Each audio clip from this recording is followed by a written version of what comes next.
Hi, I'm Elise. My parents handed my brother the restaurant I built from nothing, then asked me to keep covering the lease. No conversation, no warning, just a group text saying he needed direction in life, and the keys were already in his hands. They called me the strong one, the one who always figures it out. But what happens when the person who built everything from scratch watches someone else's name go up on the sign? They threw him a grand opening party in my kitchen. Want to know how it all unraveled? Let me tell you. It started on a Wednesday, the kind of gray Portland morning where the rain doesn't fall so much as hover. I was sitting in my apartment going through a stack of mail I'd been ignoring for a week. Electric bill, a coupon packet from the pharmacy, a letter from my dentist about overdue x-rays. Tucked between all of it was a thick envelope from Whitmore and Associates, the family attorney my parents had used since before I was born. I didn't think much of it at first. Dad had been dealing with some estate planning after his knee replacement last year, and I figured it was a carbon copy of whatever paperwork they were filing. I tore it open standing at the counter, coffee still dripping behind me. The cover page read Amended Trust and Succession Agreement. I flipped past the legalese, scanning for the sections that mattered. Page 4 stopped me. All business assets, including the lease, equipment, naming rights, and operational accounts associated with Marigold Kitchen LLC, shall transfer in full to our son, Derek Samuel Calloway. I read it again, then a third time, slower, like maybe the words would rearrange themselves if I gave them long enough. Marigold Kitchen, the restaurant I opened 4 years ago, using $43,000 of my own savings, a small business loan I personally guaranteed, and 3 months of sleeping on a cot in the back storage room because I couldn't afford both rent and inventory. The restaurant, where I hand-picked every tile behind the bar, negotiated the lease, trained the first-line cooks, and spent Christmas Eve 2021 fixing a grease trap alone because no plumber would come out on a holiday. That restaurant. His now. My phone buzzed on the counter. A text from Mom. Just checking in, sweetie. Dad and I are updating some legal stuff. Nothing major. Derek's been talking about wanting more structure, so we thought giving him something to manage would help him grow. You understand, right? You've always been so capable on your own. Capable. Their word for, we don't need to worry about you, so we won't. I set the phone down without replying. The coffee machine beeped. I poured a cup, took one sip, and dumped the rest in the sink. It tasted like nothing. That evening, I drove to my parents' house in Lake Oswego. It's a split level they bought in 1996, the year I was born. The front garden still had the hydrangeas Mom planted when I was in middle school, the ones I trimmed every spring because she said her wrists couldn't take it anymore. I parked behind Dad's truck and sat in my car for a full minute, watching the kitchen light flicker through the curtains. When I walked in, they were watching Wheel of Fortune. Dad had his feet up. Mom was folding towels on the couch. The scene was so ordinary, it made what I was about to say feel absurd, like I was about to scream in a library. I held up the envelope. When were you going to tell me? Mom looked at Dad. Dad looked at the screen. Then Mom sighed, the kind of exhale that's rehearsed. The kind that says we knew this was coming, and we practiced our lines. It's not about taking anything from you, Elise. Derek's been lost. You know that. He dropped out of Portland State. He couldn't hold down that warehouse job. He's been living in our basement for 2 years. We thought if he had something real, something with structure, maybe he'd finally step up. So you gave him my restaurant. It's not yours, honey. It's the family's. I stared at her. The family's. 4 years of 70-hour weeks.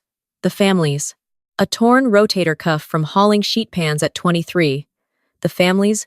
The time I turned down a salaried position at a catering company because I believed the restaurant was my future, my name, my thing. Dad finally spoke without looking away from the TV. You'll build another one. You always do. I didn't yell. I wanted to, but the anger wasn't hot. It was cold and flat, like a lake frozen all the way through. I placed the envelope on the coffee table, said nothing else, and walked back to my car. The rain had picked up. I sat in the driver's seat and watched droplets race each other down the windshield. My hands were shaking, but my voice, when I finally whispered it, was steady. You always do. Like I'm a machine. Like effort is just something I produce on command. I didn't sleep that night. Not because I was spiraling, but because my brain was doing what it always does when things fall apart. It was organizing, filing, building a case no one had asked me to build. By 4 a.m., I had pulled every financial record related to Marigold Kitchen, bank statements showing the initial $43,000 transfer from my personal account, the signed lease with my name as guarantor, invoices for equipment I purchased out of pocket, receipts from the contractor who built the walk-in cooler, a spreadsheet tracking the $2,200 monthly lease payments I had been making for 47 consecutive months, all of it under my name, every penny traceable to my account.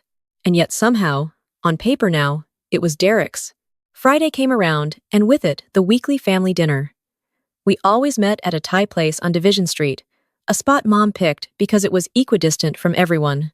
Derek was already seated when I arrived, wearing a new jacket I didn't recognize, laughing at something on his phone. He looked up and gave me that grin, the same one he'd been using since childhood, the one that said, "I know I got away with it, and isn't it funny?" "Hey, sis." I sat down across from him. Mom appeared moments later, smoothing her hair like she was arriving at a fundraiser. Dad trailed behind, already scanning the menu. We ordered. Small talk filled the gaps. The weather, a cousin's wedding, whether the Blazers had any shot this season. Then, between courses, Derek leaned forward. "So I've been looking at the books at Marigold. You've been overspending on produce by like 20%. I set my fork down slowly. "I source high quality because the menu depends on it." He shrugged. "I'm gonna switch to a bulk supplier. Cut costs. Maybe simplify the menu a bit. People don't care about microgreens, Elise." Mom beamed. "See? He's already thinking like a business owner." I looked at Dad. He was chewing a spring roll like nothing in the world concerned him. I looked at Mom, who was squeezing Derek's arm the way she used to squeeze mine when I brought home report cards. And I looked at Derek, who had never once stepped foot behind a stove, never scrubbed a floor drain at midnight, never apologized to a customer because a delivery didn't come through, and who was now casually dismantling 4 years of my work over pad thai. I didn't argue. I didn't correct his math. I excused myself, walked to the restroom, and stood there gripping the edge of the sink. Not because I was going to cry, but because I needed something solid to hold on to while the ground shifted. When I came back out, I didn't sit down.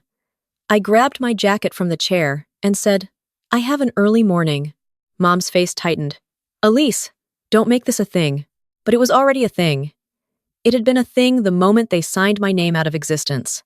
The following Monday, I got an email from the property management company that handled the building where Marigold operated. Subject line: lease payment reminder. The automated draft had bounced. I checked my account. The $2,200 was still sitting there, untouched. I realized with a slow, dawning clarity that no one had set up a new payment method. The lease was still drafting from my account, except this time, I had quietly removed the autopay 2 days earlier. Not out of revenge. I just stopped doing something no one had thanked me for. My phone rang an hour later. "Derek." I let it go to voicemail. His message was casual, almost annoyed. "Hey, so apparently there's some issue with the lease payment? The landlord's been calling. Can you just handle it? I don't even know who to talk to." I replayed it once. "Can you just handle it?" 4 years of handling it, and this was the tone I got. I didn't call back. Instead, I opened my laptop and drafted a message to the property management office. Concise, formal. "Please be advised that I am no longer responsible for lease payments associated with Unit 4B, 2311, S.E. Hawthorne Boulevard. All future correspondence regarding this lease should be directed to Derek Calloway or Gordon and Diane Calloway. I am formally requesting removal of my name from the guarantor agreement effective 30 days from today's date." I CC'd the family attorney, sent it, closed the laptop. That night, my phone didn't stop buzzing. First Mom, then Dad, then Derek twice, then a block number I assumed was Aunt Patty. I let them all ring through. At 9:47 p.m., a text from Derek. "Seriously? You're gonna let the restaurant go down because you're in your feelings?" In my feelings. Like protecting yourself is a mood swing. Like 4 years of labor is an emotion you can turn off. I didn't respond. I made tea, sat on the floor of my living room, and opened the folder on my laptop I'd started building. Every receipt, every wire transfer, every signed document. I titled the folder, What I Built. By Thursday, things escalated. Mom called during my lunch break. I answered, because old habits are harder to kill than they should be. The landlord is threatening to start eviction proceedings if the payment isn't made by Friday, she said, her voice tight. Derek doesn't have the money yet. He's still setting up accounts. Can you just cover this one last time? No. Silence. Then, quieter. Elise, this is the family business. It was my business. You gave it to someone else. Let someone else pay for it. She hung up without saying goodbye. It was the first time in my life my mother had ended a call on me, and strangely, it didn't sting. It just confirmed what I already knew. I wasn't a daughter to them. I was a utility, and utilities don't get goodbyes. They just get shut off. Friday passed. Then Saturday. On Sunday morning, I opened Instagram while eating toast and saw it. Derek had posted a photo of himself standing behind the counter at Marigold, arms crossed, grinning like he'd conquered something. The caption read, New chapter, new energy, blessed to carry on what this family built together. Big things coming. The comments were full of heart emojis and congratulations. A few people I recognized, former regulars, friends of the family, even a local food blogger who had once featured my braised lamb on her page. Not one of them mentioned me. Not one of them knew I existed in the story. Below the photo, Mom had commented, So proud of you, sweetheart. You've always had this in you. I closed the app. I didn't screenshot it. I didn't need to. Some images burn themselves in without help. 2 weeks later, I got a call from Marcus, my old sous chef. He'd stayed on at Marigold after the transition because he needed the paycheck. His voice was careful, like he didn't want to gossip but couldn't hold it in. Elise, it's bad. He changed the menu completely. Got rid of the seasonal rotation you built, switched to frozen appetizers because they're cheaper. The staff's miserable. 3 people quit last week. And he's been telling customers he started the place. I sat on the edge of my bed, phone pressed to my ear, staring at the wall. He said he started it? Told a reporter from the Oregonian that he launched Marigold as a passion project after college. They're running a piece next week. I exhaled slowly. Not surprise, just confirmation. Marcus, I appreciate you telling me. What are you going to do? Nothing he'd expect. I spent that evening drafting a letter. Not a rebuttal, not a correction to the press, not a social media call-out. I wrote directly to the Oregonian journalist, a woman named Trish Hayward, whose byline I recognized from years of reading the food section. I kept it factual.